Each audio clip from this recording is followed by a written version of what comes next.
네, 대선까지 이제 9일 남은 가운데 후보들은 주말을 맞아 전국을 누비며 마지막 표심잡기 경쟁에 나섰습니다. 남은 기간 지금의 판세에 어떤 변화가 나타날지 관심이 집중되고 있는데요. 네, 오늘 세 분의 전문가 모시고 이야기 나눠보도록 하겠습니다. 최영두 전 국회 대변인, 김만흠 한국정치아카데미 원장, 배철호 메르겐 대표 나오셨습니다. 네, 안녕하세요. 세 분 어서 오십시오. 네, 안녕하세요. 네. 자, 후보들 모두 막바지 표심 잡기에 총력을 펼치고 있습니다. 어제 호남을 찾은 문재인 후보, 오늘 충청 지역을 찾고요. 또 어제 충청 지역을 찾은 안철수 후보, 오늘 경기 지역을 찾는데 이런 동선에서 나타나는 후보들의 전략을 좀 어떻게 읽을 수 있을까요? 네, 무엇보다도 보수당 후보들은 지금 홍준표 후보나 유승민 후보의 경우는 지금 영남 TK와 PK 쪽의 그 표심을 더 끌어올리기 위해서 보다 집중하는 것 같습니다. 반면에 이제 지금 1, 2위 다툼을 벌이고 있는 문재인 안철수 후보의 경우에는 사실 전국적 그 기반을 상대로 지금 흩어진 표심들을 어떻게 다시 결집시킬지, 특히 안철수 후보의 경우에는 이 통합이라든가 미래라든가 이런 메시지들을 구체적으로 자기가 소구하는 지지층을 상대로 결집할 수 있도록 이렇게 지금 전국적 행보를 하고 있다고 봐야 되겠고요. 역시 문재인 후보는 지금까지 굳어진 표를 다지고 추격해오는 후보들을 제칠 수 있는 그런 차별에 대한 정책이라든가 안정감 같은 것을 강화하는 그런 행보에 초점을 두고 있는 것 같습니다. 예. 이게 뭐 지역별로 한 번만 가는 것이 아니고 몇 번 돌기 때문에요. 순차적으로 계속 왔다 갔다 하는 것 같습니다. 경우에 따라서는 한 후보가 먼저 가서 김 빼는 작전이 있을 수도 있겠고 어떤 경우는 한 후보가 간 지역을 그대로 따라가면서 이른바 발자국 지국이란 그런 표현을 쓰기도 하고 하는데요. 네. 어제 호남 지역 오늘 이어진 안철수 문재인 안철수 후보가 되는 상당히 그 지역을 둘러싼 상당히 경쟁이 심하죠. 크죠. 문재인 후보 쪽은 지금 최근에 안철수 후보가 다른 세력과의 연대 가능성을 계속 비판적으로 지적을 하면서 완전한 정권 교체를 위해서 본인을 지지해달라 이런 얘기를 하는 쪽이고요. 안철수 후보는 매번 선거 때마다 문재인 후보 쪽을 찍어줬는데 선거 끝나고 나서 어떻게 됐느냐 이 지점을 공략하고 있는 것 같습니다.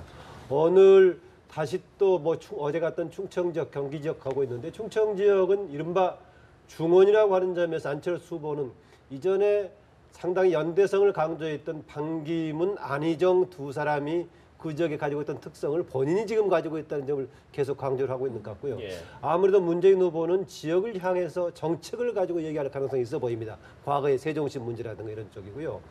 경기는 이번에 보면은 유권자의 24%가 넘는 가장 많은 유권자가 있는 지역이기 때문에 거기에다가 여기 이 지역 저 지역 출신들 다 지역 출신이 혼합돼 있는 지역이어서 주요 후보들의 모두의 아마 공략 대상이 될 겁니다. 네. 예. 자, 그럼 여기서 최근에 나온 여론조사를 저희가 좀 살펴보면서 이야기 나눠보도록 하겠습니다.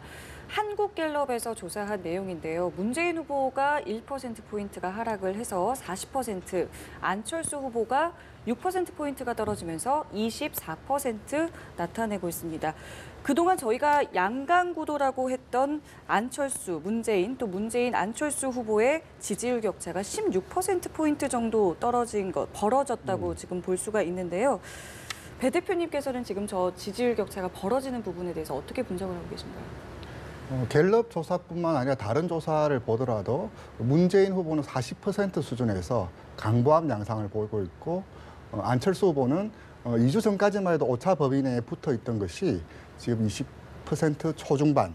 즉 이제 안철수 후보가 이제 떨어지면서 예. 보통 이제 지지율의 역전이라는 게 가위자 모양으로 나오면서 한쪽은 올라가고 한쪽은 내려가면서 격차가 벌어지는데 문재인 후보는 횡보하는 가운데 안철수 후보만 떨어지면서 이렇게 격차가 크게 벌어지고 있습니다. 이 네네.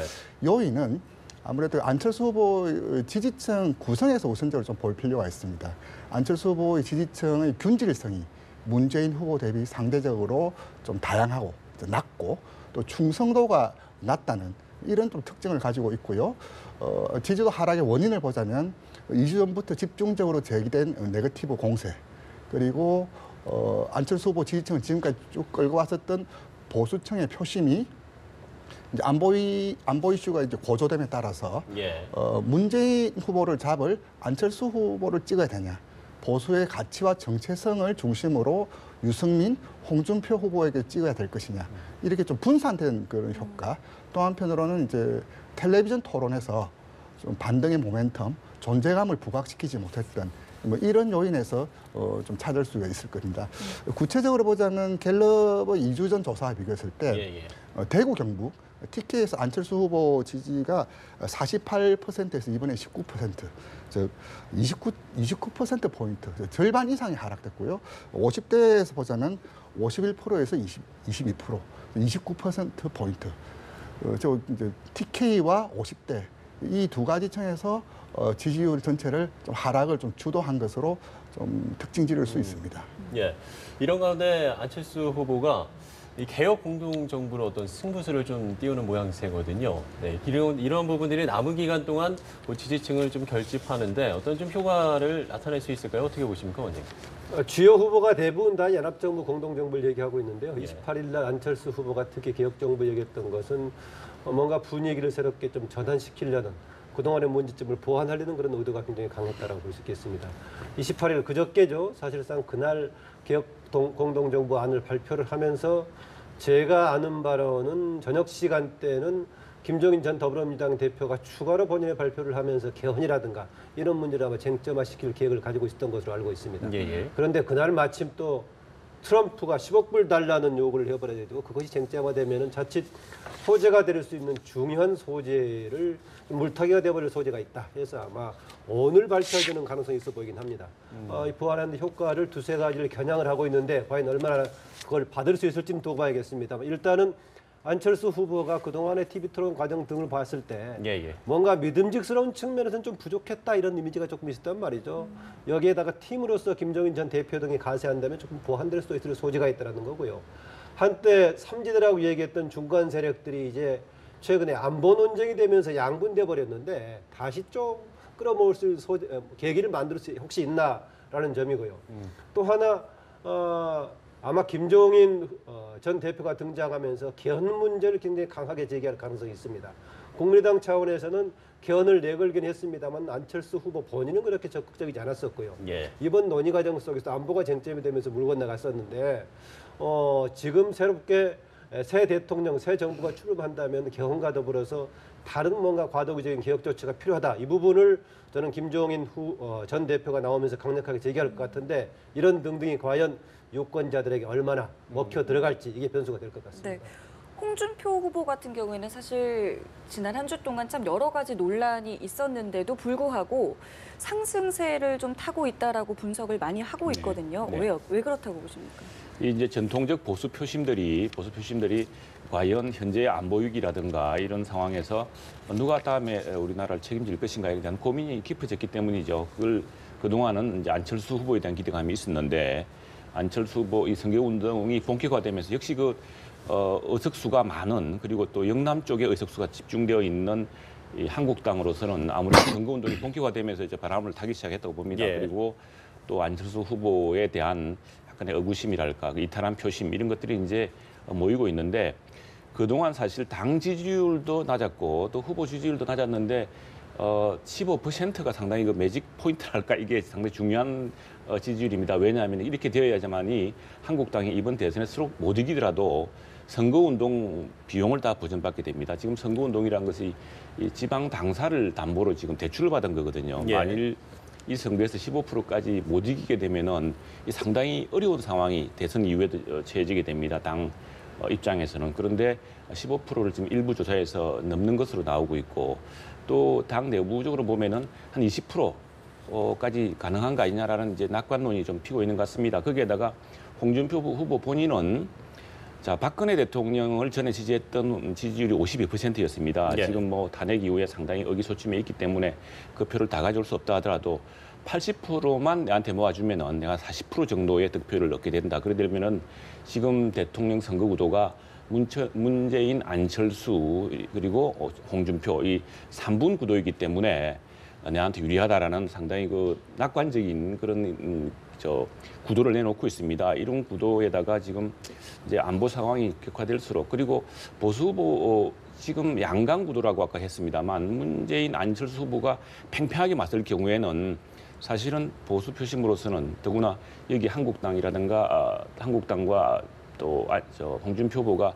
지지율이 아직 뒤처져 있으면은 보수적 유권자들도 상당히 고심을 합니다. 그래서 그 이때는 전략적 투표, 즉 자기들이 기피하는 후보보다는 상대적으로 덜 위험해 보이는 후보를 찍는 이런 경향이 강해질 텐데 지금 이 양강 구도라는 것이 좀 유동화되어 버리지 않았습니까? 계속 지금 배 대표도 이야기했습니다만 문재인 후보는 횡보를 하고 있는데 반면에 안철수 후보는 조금 떨어지고 있습니다. 근데 예. 이제 여기서 이제 이게 가위표가 되면 상당히 표심이 벌어질 텐데 안철수 후보에 지지하는 쪽이 상당히 유동화되고 있다는 측면에서 이것이 다 끝났다 보기는 좀 어려운 측면이 있죠. 그래서 여전히 그 보수 표심들은 상당히 고민하는 흔적이 많이 보입니다. 곳곳에서. 네. 그래서 잘못하면은 이 지지율이 지금 홍준표 후보나 저 한국당에서 기대하는 것처럼 투표장으로 나오지 않고 그냥 아이고 이번에 어차피 진 선거인데 뭐 재미없다 이래 버리면은 이게 투표율이 떨어지면서 상당히 그 득표 전략에 차질까지 오게 됩니다.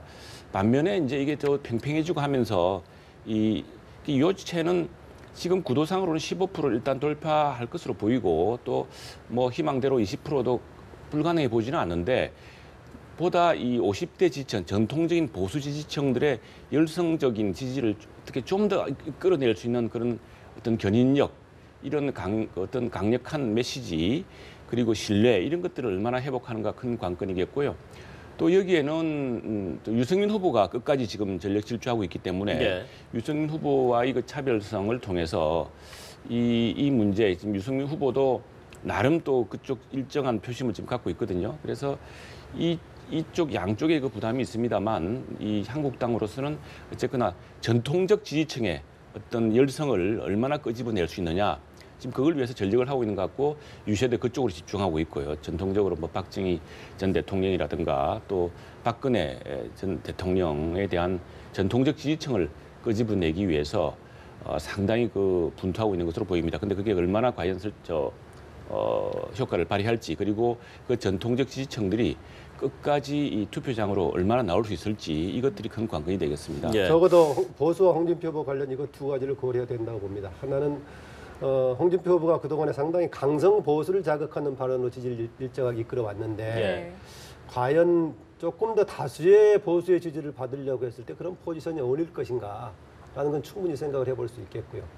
지금 이제 대개 투표 응답률이 뭐 10% 미만, 여론조사 응답률이 10% 미만에서 30% 내외까지 있는데 나머지 남아있는 보수들도 그런 강성으로 가는 보수에 동의할 것인가 이 부분이 있고요. 또 하나 이번에 치르는 대선이라는 것이 탈핵 정국에서 치르는 선거였었는데 안보가 이슈화되면서 마치 그냥 보수 진보의 게임처럼 마치 돼가지고 그게 최근 조사 등에서는 망각되는 경향이 있는데 유권자들이 최종 투표할 때 그렇게 할 것인지 이것도 상당히 고려를 해야 될 겁니다. 네. 앞서 유승민 후보를 좀 이야기를 해주셨지만 유승민 후보 같은 경우는 TV 토론회에서 호평을 받았음에도 불구하고 상당히 지지율이 좀 지지부진한 상황이거든요. 거기다 또 당내에서 단일화 요구에 또 탈당 사태까지 이어지면서 그야말로 좀 유승민 후보의 좀 고심이 깊어지는 이런 모양새인데 여기서 좀 이제 앞으로의 어떤 전략을 좀 가져가야 될까요? 어떻게 좀 전망을 하시나요? 글쎄요, 지금 상황에서 유시민 후보에게는 뭐 전략이라기보다는 선택의 문제가 남아있죠. 예. 지금 어떻게 지금 상황에서 득표율을 올리기 위한 것은 여러 가지 좀 제한이 있을 것으로 봅니다. 저 이제 정치적 선택에 어떤 선택을 하는가가 곧 전략이고 전략이 곧 선택이 아닌가라고 보여지고요. 지금 유승민 후보 저는 그저께 TV 토론 마무리 발언에서 유승민 후보의 결기 혹은 다짐을 좀 읽을 수가 있었습니다. 예. 보통 텔레비전 토론의 마무리 발언은 그 해당 분야에 대한 총괄 평가와 자신만의 어떤 세일즈 토크 방향성을 이렇게 이야기함으로써 마무리를 짓는데 유승민 후보의 마무리 발언은 완주하겠다. 끝까지 대선판을 뛸 것이다. 그리고 새로운 보수 가치를 심는 데 주력하겠다. 이 말에서 읽을 수 있듯이 유승민 후보에게는 지금 다른 전략보다는 이후, 대선 이후를 보는 새로운 보수 가치를 심는 데 주력하겠다. 이쪽에 자신의 어떤 이후 전망이 맞춰진 거 아닌가. 그렇게 보여집니다. 말씀하신 것처럼 유승민 후보도 완주 의사를 밝혔고 세 후보 모두 사실은 완주에 대한 입장을 명확히 밝혔기 때문에 더 이상 이제 단일화 가능성은 없는 건지 어떻게 좀 분석하고 계세요? 뭐 단일화라는 게 후보 간의 뭐 협상을 통해서 하는 것인데 현재 지금까지는 두 사람이 사퇴를 밝혔기 때문에 예. 인쇄에는 13명이 인쇄가 될 건데요. 투표용지에. 추가로 혹시 이제 빠질 사람이 있겠냐 이런 관점에서 봐야 될 겁니다. 그 여지는 현재로서는 되게 유승민 후보를 두고 얘기하는 것 같은데요. 네. 어제 김무성 전 대표는 이제 같이 갈 수밖에 없는 거 아니냐 그런 입장을 얘기한 것 같아요. 김무성 전 대표는 그동안에 본인도 상당히 적극적으로 단일화를 조금 하자고 했었다. 그 이유는 이번에 문재인 후보가 돼서는 안 된다는 입장을 가지고 있기 때문에 그랬다는 것인데 이미 그것이 물고 가는 시점에서는 유승민 후보를 적극 지지하는 게 필요하다. 이번에 안 된다고 하더라도 차차기를 겨냥하기 위해서라도 이번에 많은 득표하는 게 필요하다 했었는데요. 그럼에도 불구하고 최종적으로 뭔가 저는 여러 가지 또 물밑 조율의 가능성이 남아 있어서 확실치는 않습니다만 어쨌든 간에 본인은 최종까지 가는 걸 당연히 전제로 띄고 있습니다. 예. 반면에 심상정 후보 같은 경우는 TV 토론회 이후에 이 지지율 상승세가 아주 두드러지게 나타나면서 이 진보 정당 후보 중에서 최다 득표를 하는 게 아니냐 이런 전망이 좀 나오고 있거든요. 그럴 소지가 있어 보이죠, 최근에요. 역사적으로 봤을 땐 지난 19대 대선 때 권영길 당시 후보가 3.9% 받았던 게 최다 득표를 했던 것인데요. 예. 그 다음에 3%를 받았고요. 그런데 지금 조사로 봐서는 심지어 약간 과장된 얘기긴 합니다만은 양강으로 올라갈 수 있다라고 얘기를 하고 있을 정도인데 네. 예. 지금 뭐 아주 추세는 좋습니다. 좋은데 항상 아시겠지만은 현재의 조사에서는 본인이 선호하는 쪽에 되게 여론조사 응답하는 쪽이 있겠고요. 투표 당일은 정말로 당락에 따른 선택을 두고 전략적인 투표를 하기 때문에 그때까지 마지막으로 갈 것인지 이런 부분이 있을 것입니다. 아무래도 문재인 후보하고 상관관계 속에서 좀 여유 있다고 생각하면은 계속해서 심상정 후보를 좀 밀 가능성이 더 있고 예. 아주 좀 박빙이다 불안하다 하면은 그 중에 일부는 다시 문재인 후보 쪽으로 쏠릴 소지도 있어서 나중에 투표 국면에서의 상황에 따라 좀 다르지 않겠나 그렇습니다. 배 대표님 얘기도 들어볼까요? 이번 대선이 여러모로 역대 대선과 차이 좀 다른 점이 많았습니다. 예, 예. 이번 대선 또 특징 중 하나가 지금까지 대선은 앞서간 양강 후보를 중심으로서 양강 후보는 투표율이 오면서 지지율이 올라가고 나머지 후보들은 지지율이 떨어지는 그런 현상을 지금까지 보여왔었는데 이번 대선만 놓고 보자면 여론조사상에서 앞서가는 두 후보는 조정, 하락을 보이는 반면 중위권 이하의 후보들은 좀 일제히 상승하고 있는 네. 홍준표 후보, 유승민 후보, 특히 심상정 후보. 예. 심상정 후보 같은 경우는 어떤 조사에서 8%를 넘는 그런 것들을 좀 보이고 있습니다. 지금까지 이제 특히 진보정당 후보, 뒤처진 후보들은 전강후약의 그 양상을 보였다면 이번 대선 여론조사상에서는 전략 후강, 아무래도 TV 토론의 효과로 좀 보여지고요. 아까 김만흠 원장님 말씀하셨듯이 지금까지 진보정당의 그 최고 투표율은 97년 권영길 후보가 1.2%, 2002년도에 3.9%를 보였는데 이전 2004년 민주노동당이 첫 원내 진출했을 때 비례득표를 13.0%를 받았습니다. 유권자 수는 한 277만 명이 되는데 그해 여론조사에서 20% 중반을 넘는 그 여론조사까지 기록을 했고요. 예, 예. 지금 상황을 보자면 이제 문재인 후보가 정치개혁, 적폐청산, 정권교체 이런 니즈를 이야기했다면 심상정 후보는 그 니즈를 넘어서는 어떤 정치개혁, 어떤 사회, 그 원칙까지 자극하면서 차별화를 보인 점.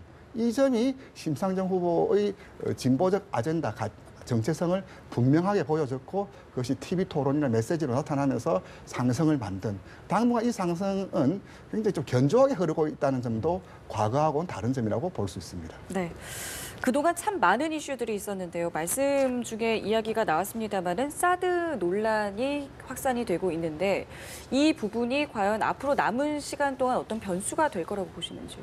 네, 상당한 돌발 변수라고 봐야겠죠. 지금 이 그동안의 한미 간의 합의는 이 사드는 미군이 운영하는 자산이기 때문에 미군이 비용을 대는 것입니다. 그래서 한국 정부는 이 추가 비용을 부담하지 않는 것으로 되어 있었는데 근데 그런 상황에서도 민주당이라든가 또 국민의당에서도 당론으로 상당히 이 문제에 대해서 사드를 먼저 배치하는 문제에 대해서 상당히 좀 부정적이었거든요. 그런 상황에 한미 간의 그동안 합의를 번복한 듯한 그런 이제 발언을 트럼프 대통령이 함으로 상당히 큰 돌발 변수가 되었습니다. 그런데 한편으로 뒤집어 보면요, 이건 지금 모든 사람들의 그 기본 통념을 뒤집어 엎는 발언입니다. 무슨 이야기인가 하니까, 자, 미국, 중국도 이럴 경우에는 그럼 한국이 10억 달러를 부담하지 못하면 그걸 빼겠다는 이야기인가라는 엉뚱한 이제 상당히 그 혼선을 가져올 만한 이런 발언인데, 예.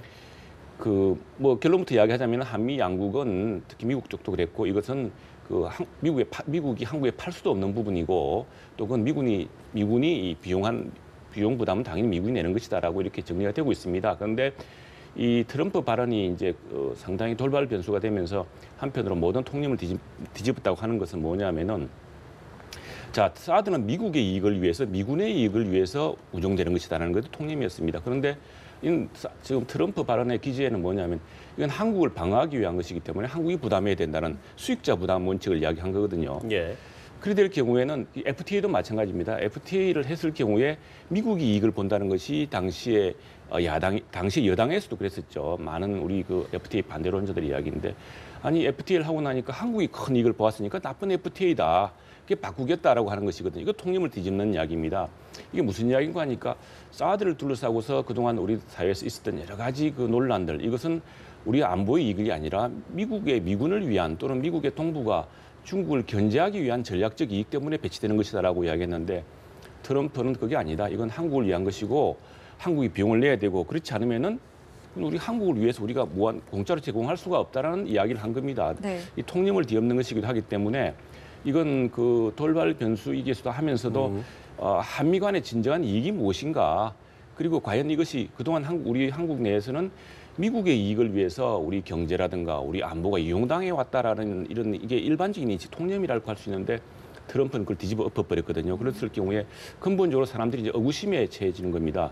근데 생각해 보십시오. 만일 미군이 철수한다든가 또는 어떤 미국이 한미 방위공약에 따른 한국의 안보에 대한 이런 약속이 줄어든다고 했을 경우에 생길 한국에 우리나라에 미칠 영향이 큽니다. 이제 그런 이익까지 생각하자면은 우리 유권자들이 보다 근본적으로 생각할 가능성이 있습니다. 예. 이게 뜻밖의 돌발 발언이었습니다만 한편으로는 근본 이익이 무엇인가?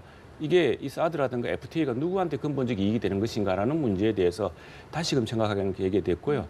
또 다른 한편으로는 대선이 끝난 뒤에도 한미 간에 이런 문제를 절충하기가 특히 트럼프가 기존에 전통적으로 동맹의 그 우방 대통령으로서 말하던 그런 화법이 아닙니다. 상당히 거칠고 마치 2000년대 초인가요?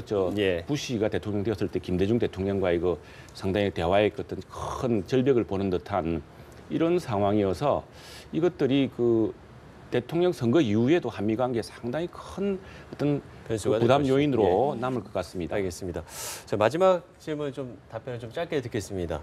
그야말로 이제 운명의 한 주가 될 전망인데 이 굳히기냐 뒤집기냐 이거를 가릴 어떤 변수 후보들의 전략 어떻게 보십니까? 예, 짧게 제가 사드 관련 한마디만 추가하자면은요. 사드 관련은 이번에 이제 트럼프의 발언은 사드 자체에 대한 성립이 안 되는 발언이죠. 그런데 이번 대선에 영향을 미치는 영향은요. 탄핵 정국 이후에 우리가 뭔가 미래를 위한 새로운 전기를 만들고자 하는 것이 그동안의 논의의 초점이었는데 예. 사드가 쟁점화되면서 우리 정치가 안타깝게도 부정치식으로 돌아가 버리는 그런 측면이 있어서 이 부분은 조금 저는 아주 안 좋은 소재가 되고 있다는 점을 지적하고 싶고요. 이후의 과정은 지금 현재 여론조사에 응답하지 않는 70%와 90%가 어떻게 갈 것인지 네. 그동안에는 투표장으로 자기의 잠재적인 지층을 얼마나 이끌어낼 것인가 이것의 문제였는데 나머지 기간 동안은 정말 기세를 어떻게 바꿀 것인가 이런 변수인데 좀 치열하게 올 것인데 마지막 지금 이틀 남기고 2, 3일 남기고 여론조사 공표기간 이전까지 지금의 추세가 변하는 양상을 보일지 지금의 추세를 그대로 보여주는 가운데 넘어갈지 이것도 주목되는 부분입니다. 예. 알겠습니다. 저희 세 분 말씀 여기서 마무리 짓겠습니다. 오늘 말씀 고맙습니다. 고맙습니다. 네.